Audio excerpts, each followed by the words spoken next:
Vem também quem já está produzindo conteúdo educacional online. E aí vem esse público que está procurando se educar cada vez de maneira mais acelerada e sozinho. Ele tem a liberdade de entrar e procurar essa informação. Essas são fundações, instituições, enfim, que liberam conteúdo na internet para quem quiser ver. Eu vou dar um exemplo, a Khan Academy, o Salman Khan é um americano, ele começou criando vídeos para ajudar os amigos dele em matemática e postava na internet.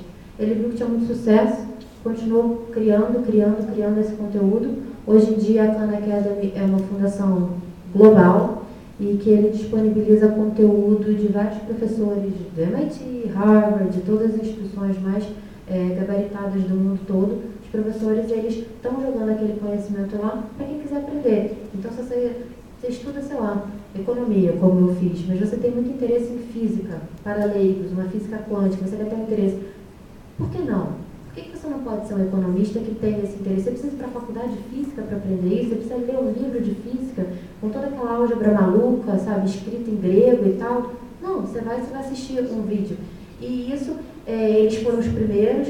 Depois a gente teve, no Brasil, a gente tem alguns bons exemplos, né? O Descomplica, o Veduca, o pessoal do Geek. Eles têm todo esse conteúdo localizado para português com a ajuda da Fundação Lehman. Então, são só exemplos de como que esse conteúdo está hoje lá. E, na minha opinião, de novo, isso não é uma ameaça, isso é só uma possibilidade de a gente aumentar a barra.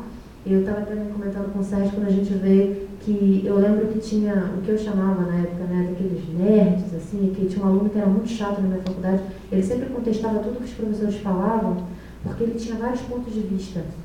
Hoje eu vejo esse cara como sendo fenomenal. Ele era muito mais informado do que todo mundo, ele era muito mais informado do que o professor, ele era muito mais informado do que todo mundo da sala, e ele deixava o professor numa saia justa porque ele elevava a barra da aula. Ele chegava lá perguntando de outros economistas, de outras linhas de pensamento, que o professor não tinha se preparado para apresentar. E ele deixava o professor numa situação de não saber responder. Hoje o que eu espero é que cada um vá cada vez melhor informado para dentro de sala de aula e que esse maior acesso à informação faça com que a gente tenha aulas cada vez mais instrutivas, mais compartilhamento, e que a gente eleve o mesmo nível da nossa educação. Aqui, de novo, são os exemplos daquele caso da Malásia que eu tinha comentado, mas só para vocês saberem, acabou se expandindo para ser um plano nacional, né? Teve uma revolução no sistema educacional através de acesso à internet. Teve Chromebooks, que é um computador que ele só tem acesso à internet, mais nada, basicamente, nas escolas primárias e secundárias, para 10 milhões de estudantes, e eles passaram a ter esse tempo livre para se instruir e levar isso depois para a sala de aula sozinhos. E foi um boom, né? A gente teve uma quantidade de alunos depois com médias muito mais altas nos exames nacionais e conseguindo bolsas de estudo em universidades fora da Malásia, depois desse plano que foi de 3 anos, né? Começou a fazer no segundo grau de lá.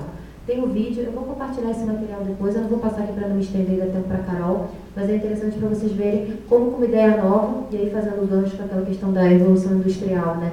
Foi de fato abraçada e acabou sendo bem sucedida apesar dos empecilhos, naquele caso ali políticos, religiosos, enfim, de acesso à internet, tinham vários problemas.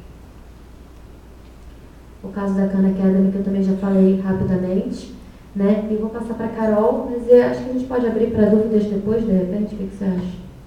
Pode ser? Melhor? Então tá.